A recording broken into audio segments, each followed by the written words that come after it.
you gonna lie and tell the truth? You wouldn't tolerate that at the club. If you was with a girl and you was dancing, you was like, so, how many kids you got? She was like, 6. I mean, 1.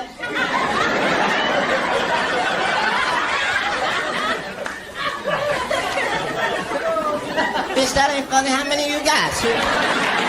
That's what they do. They lie and tell the truth at the same time. You seen the commercial. You can get a brand new 2004 Expedition, no credit, bad credit, bankrupt, divorce, parole violation, whatever your problem is, on approved credit.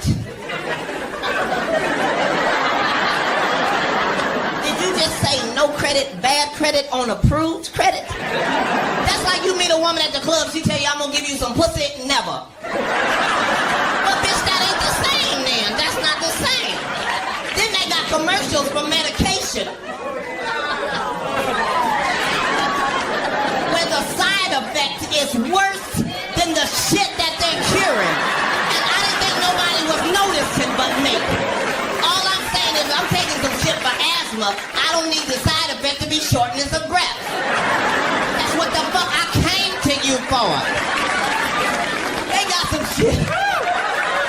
They got some shit called Xenical. Now, Xenical is a fat blocker. And if weight is heavy on your mind, you got to be excited about something called a fat blocker, because you don't necessarily want to stop eating. But you wouldn't mind something blocking the fat every now and again. They show you the commercial, they show you the woman, she's overweight, she's unhappy. 3 seconds later, she's in a bikini, running through flowers, and you think, I want to run through some flowers too. Because you envision a pill in your throat all day, just blocking fat, just...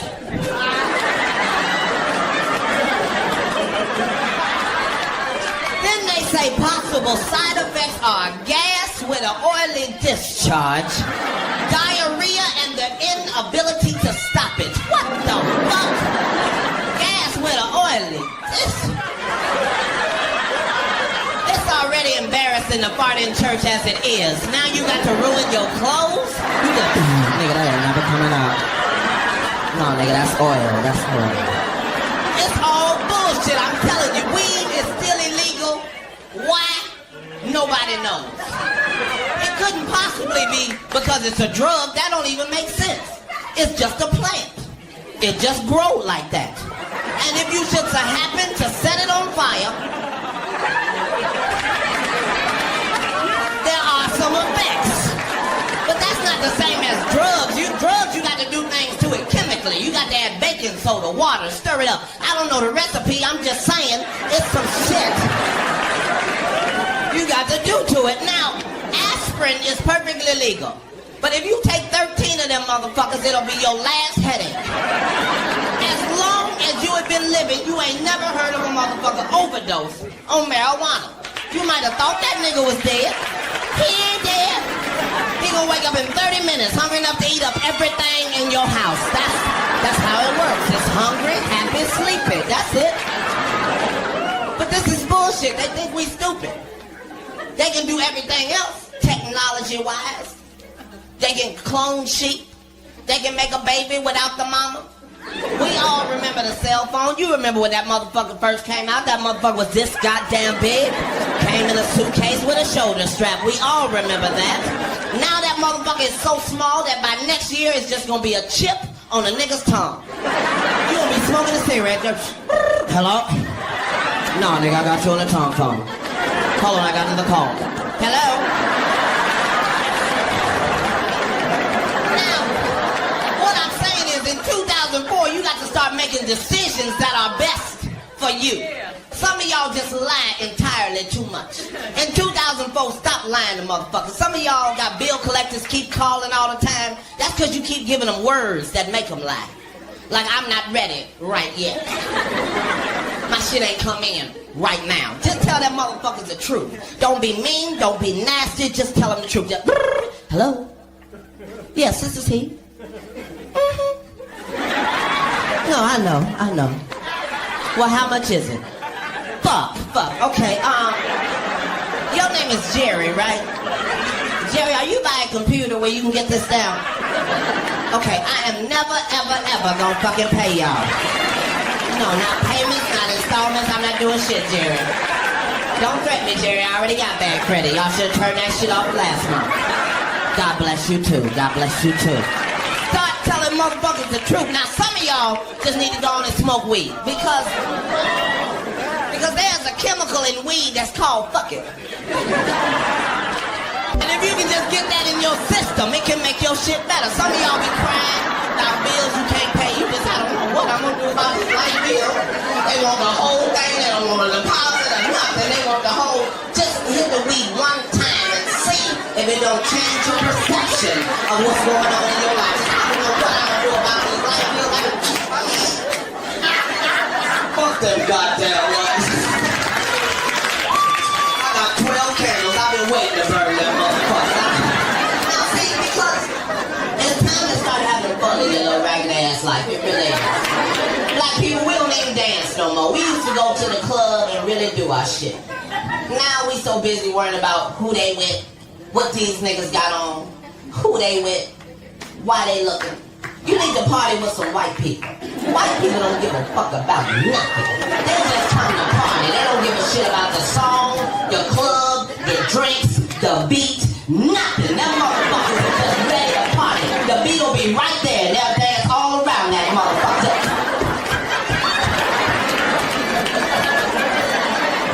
Niggas be like, you can't dance like that to 50, nigga. Follow you some white people, make up your own shit. Cause we've been doing the bankhead bounce for 12 motherfucking years. This is bullshit now. You be in the club, you doing your shit. You look over, this nigga doing the same shit. Now you gotta get special with yours. This nigga wanna throw his back out to show you. Go in the club and make up your own shit. Now you need to be very, very in your head for this. Because some of y'all don't know that haters running a gang. They're never solitary. So while you're doing your shit, it's gonna be haters on you. I don't understand what I'm saying. I'm saying you got to have some fun.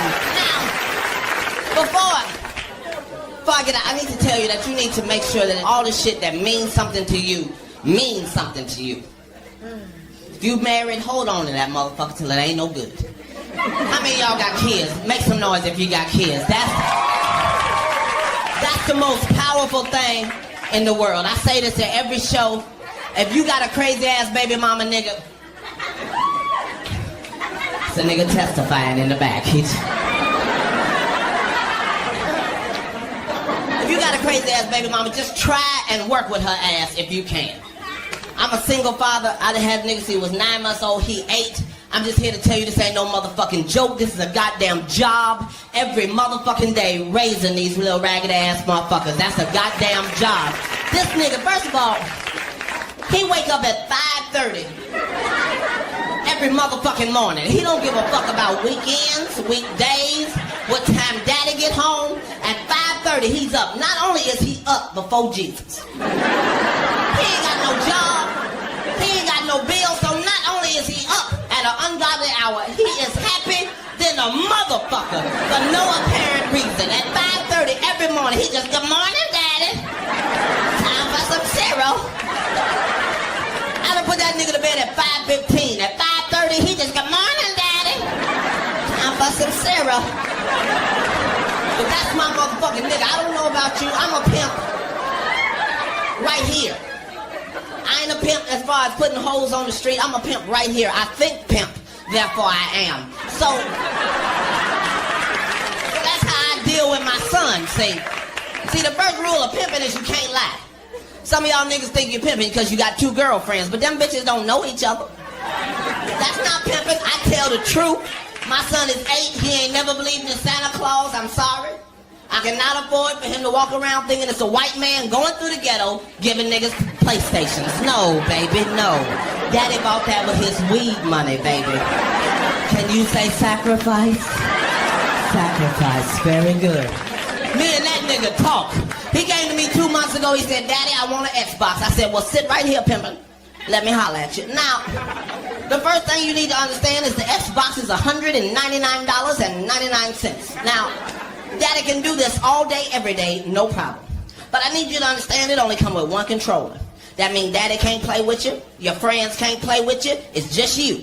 That means I gotta buy another controller at $34.95. Now, Daddy can do this all day, every day, no problem. But I need you to understand it only come with 2 games. You're gonna be through with them motherfuckers tonight. That means Daddy gotta buy 3, 4 other games at $45 to $55 a piece. Now, Daddy can do this all day, every day, no problem.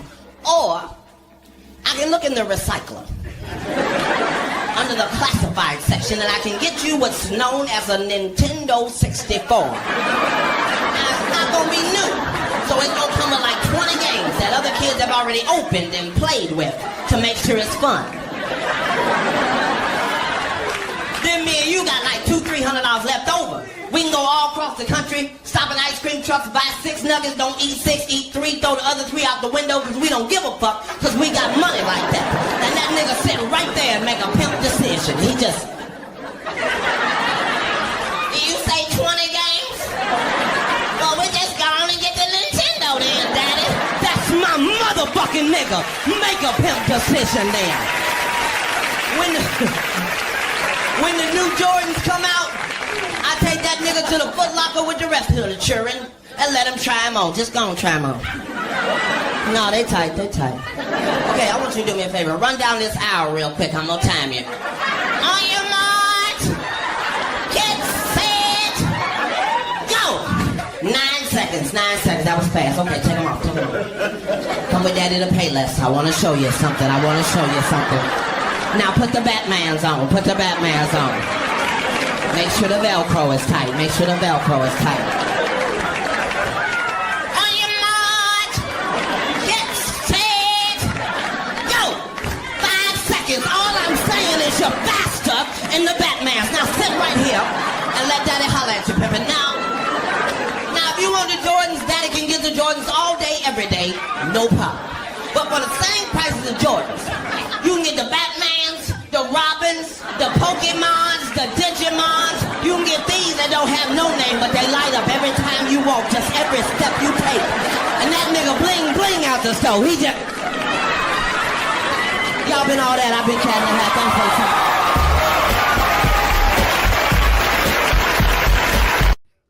I've known this guy forever. He's one of the best comics working today. You agree? Yeah. That's my crowd. He has a new special coming out on Netflix May 17th called World War III. Please give it up for Emmy-winning comedian Katt Williams.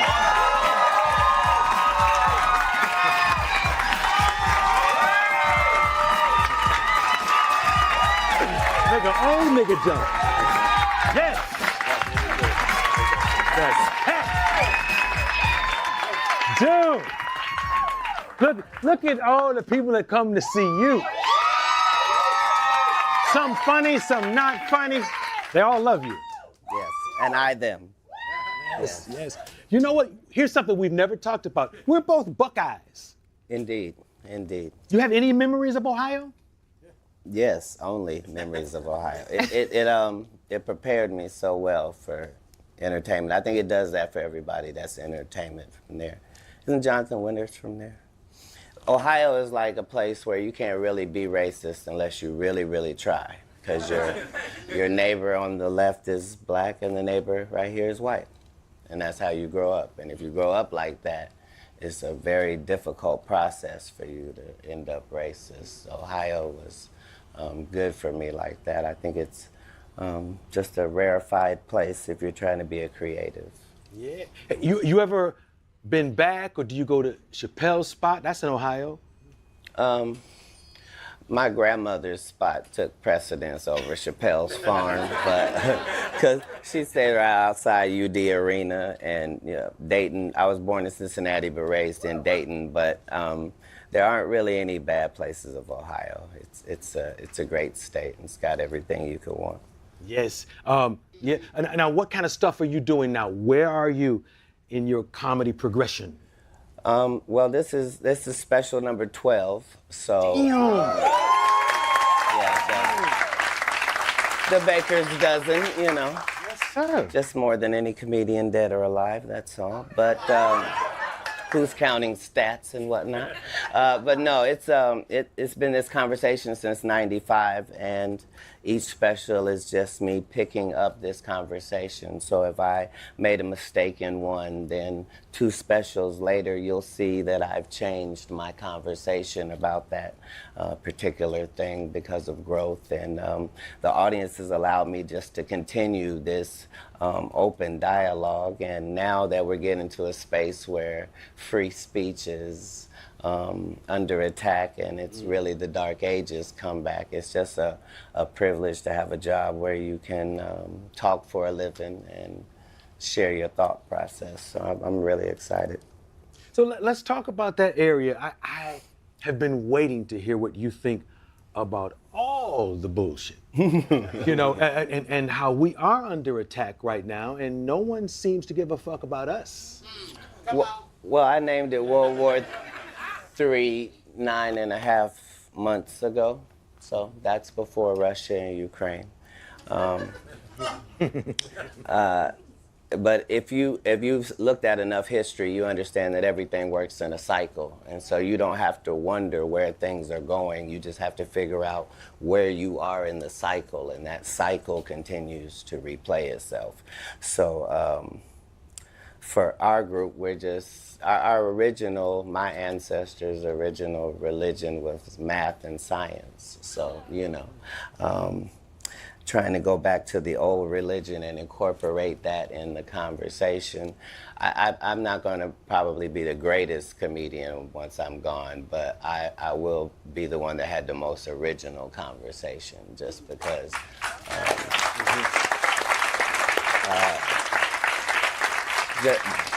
not because of me, but because my fan base allows me to have that conversation. You know what I mean? Yeah. And it's a blessing to be able to be wrong and to be able to make mistakes and to be able to not have the right answers and not have the press and marketing that guarantees success. There's something to be said about all that. And for me, like, I'm not in competition anywhere. Like, I'm really the guy that 6-year-old me was trying to be. Like, I've really nailed that. So, fortunately, I wasn't that specific. Just be successful and live. Yeah. So I hit comedy clubs sometime and I watch guys working on their next special, getting their material right. I never see you in a club, but then you have an hour that's on fire. Do you work in your house? How do you get right? Yeah, so I didn't get any shortcuts, so for the first 10, 15 years, I had to do what every stand-up has to do and go to the clubs and work out your material. But it got to the point where I'm asking other comedians to not do things that maybe they would want to do. So it's not really fair if I show you something and say, don't look at it. So I don't do any practicing in clubs. I do it all. In arenas? The level of trust is on Steph Curry. So if it doesn't mean that you make all of your shots, it means your intention is to make all of your shots. I'm not making this shot because I haven't made this shot before. I'm making this shot because I have made this shot before. So it's that trust and the trust of the audience. And we're in a relationship. So I don't have to go and see if we're still in a relationship and get it ready. I can organically trust that this is the conversation that we're having because we need to have it. So it's not always pleasant. Like, you know, I don't want to talk about race and politics and stuff, but that keeps happening. And it just keeps being presented in a new way. And so, you know, critical race theory wasn't a thing 10 years ago, but it is now. And overturning Roe versus Wade was unthinkable 20 years ago. And now it is upon us. So that always keeps a fresh dialogue with the people that I know that think how I think and are going through the things I'm going through. That's the sharing process. But A lot of people don't give a fuck about Hollywood's trophies. Or some people pretend they don't. Right. How do you feel about being an Emmy winner? And if you don't give a fuck, give her your trophy. No, in all of my situations, I try to figure out what the black superhero would do, and then I try to get as close to that as I can. In the lane that I was going to go in comedically, which was one where I was going to expose the seedy underbelly of Satan's playground, I knew that going into that, I should not expect any awards or recognition. It wasn't going to be that. Like, I was really going to have to pat myself on the back and keep myself encouraged. And that I was happy with that part of it. But for the Emmy, that was really God's doing, and that was special on so many facets. Not just because it was an Emmy, but the Emmy is beautiful, and it was for a show called Atlanta, and then it was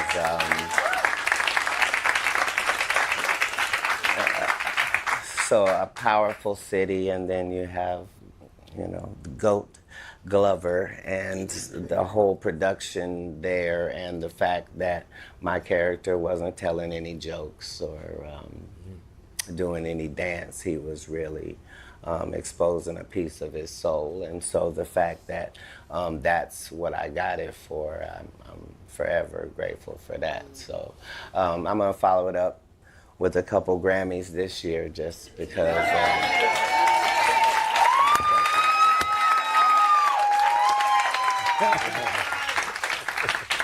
not facetiously, but I was in this toxic relationship with this group that was my group, and so I did 65 projects and they never submitted me once.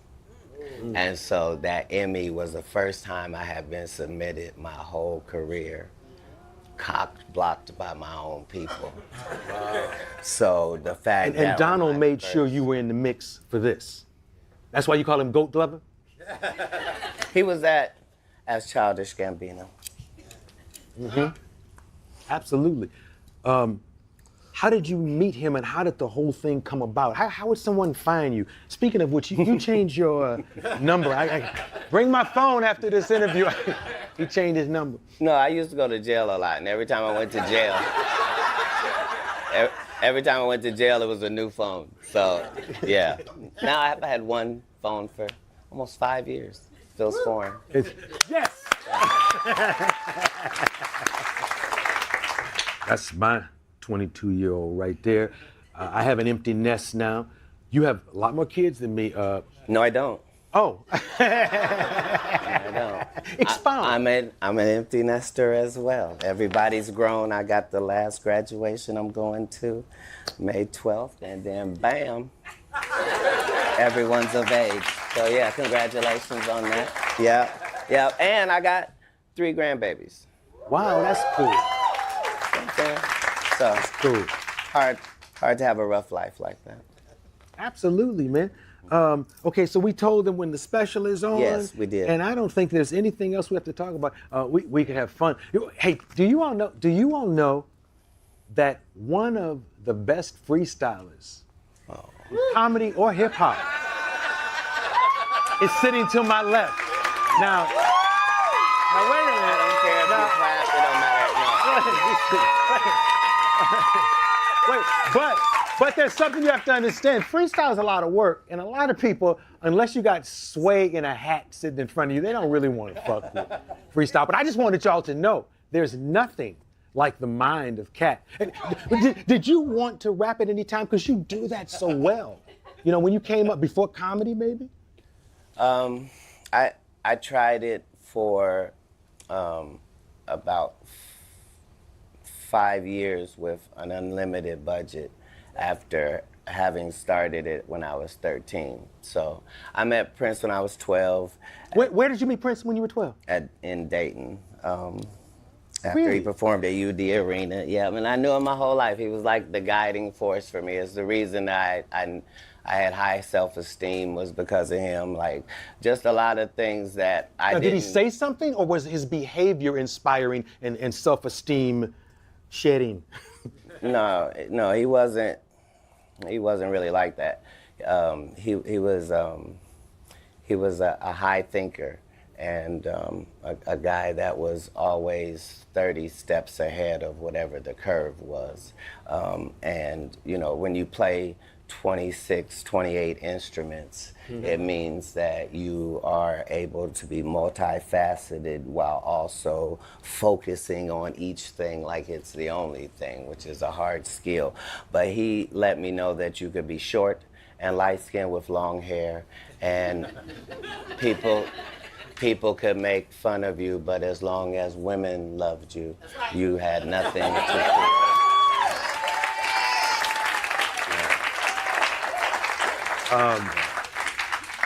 That's a good place to end. How is your love life?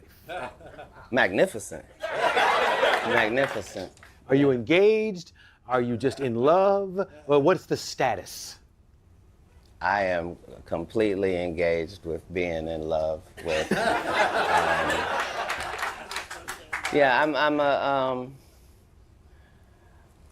like I don't know. I don't want to get personal, but if anybody in the audience has ever loved their mother and loved somebody else, that's two loves. And so as long as you understand that you're capable of having two loves, then.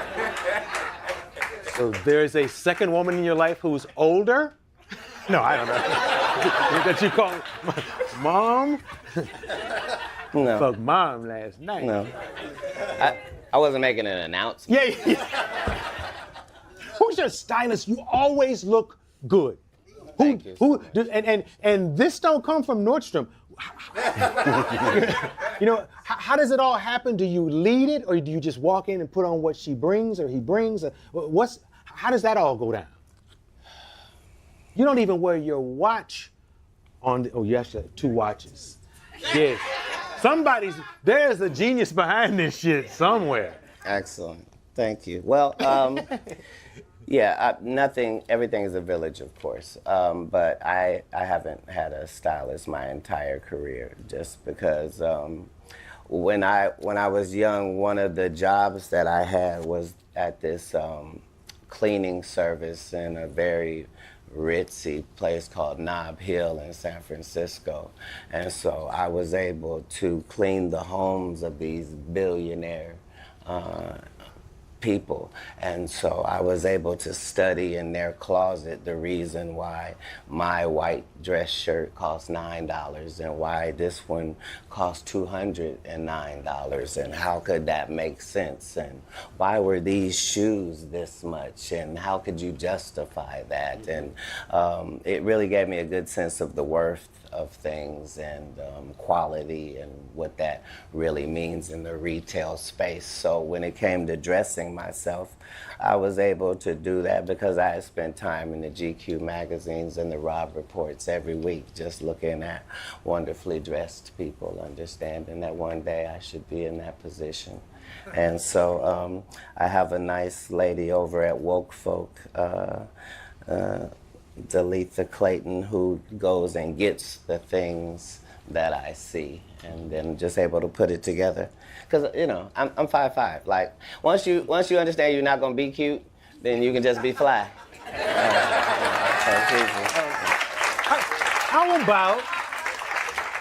How about a Katt line of men's clothes so we can have those shoes and you can make the money? Would you ever, like Kanye has clothes, would you ever have Katt clothes? The thing about me that I guess is weird is that I'm really not my biggest fan. Like I don't think there's something about me that means that people should dress like me because I have no. I do well for myself, and I count on people in the fashion industry the same as everybody else. But just understand that in fashion, none of it's new, and it's all that cycle that we were talking about anyway, so it's easy to catch it. You just find out last year, were they on 1986? Well, then next year, they'll be on 1987. And you're right, because I'm saying if you're a man, for how long have men been wearing pants and shirts? There's been no innovation. We can pretend. Yeah. Since Moses stopped wearing that robe, we've been doing slacks ever since. Right. Yeah. Well, unless you're gonna freestyle a bar, I guess this is. I just didn't get a beat, number one. And number two, you did that to me last time. Yes, and that's why they ripped the show from us. I ruined it. No. We're such big fans of yours, and I want you to know that the imprint that you've had on the culture, like I know you probably don't get it because you think I just host the show, but it's not like that. Like, you don't have any predecessors, you don't have any peers, you don't have any other black guy who ever touched the consciousness of both ends to be able to